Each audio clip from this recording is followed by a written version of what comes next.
Gedung Putih pada Rabu 24 September 2025 meminta seluruh lembaga federal menyiapkan rencana pemutusan hubungan kerja atau PHK massal pegawai negeri sipil jika terjadi penutupan pemerintah atau government shutdown pekan depan.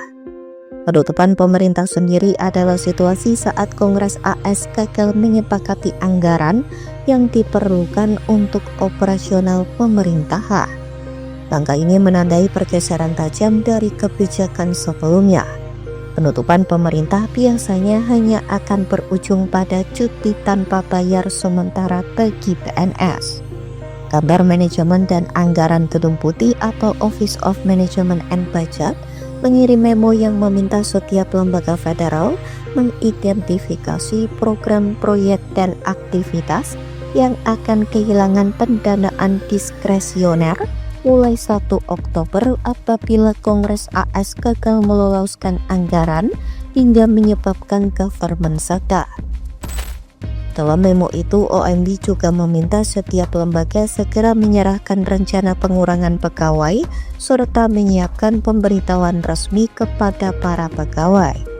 Belum jelas apakah langkah ini merupakan upaya Presiden AS Donald Trump untuk mendorong pengurangan tenaga kerja federal atau sekedar taktik negosiasi agar Partai Demokrat menyetujui rancangan undang-undang pendanaan yang diajukan Partai Republik.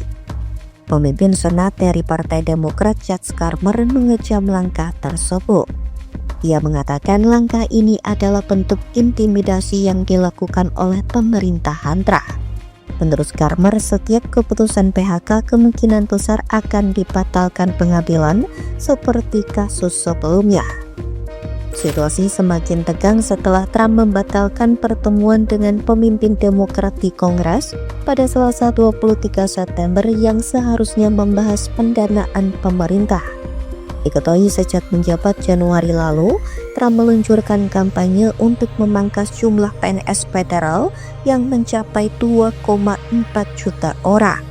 Trump berulang kali menyebut birokrasi pemerintah terlalu gemuk dan tidak efisien. Menurut Direktur Office of Personnel Management Scott Cooper, sekitar 300.000 PNS federal akan meninggalkan jabatannya hingga akhir 2025. Dari jumlah itu, sekitar 154.000 orang menerima tawaran pensiun dini dan resmi keluar dari daftar gaji pemerintah per 30 September bertepatan dengan akhir tahun fiskal Amerika Serikat. Tanggal tersebut juga menjadi batas akhir bagi Trump dan Kongres untuk mencapai kesepakatan anggaran demi mengakhiri shutdown.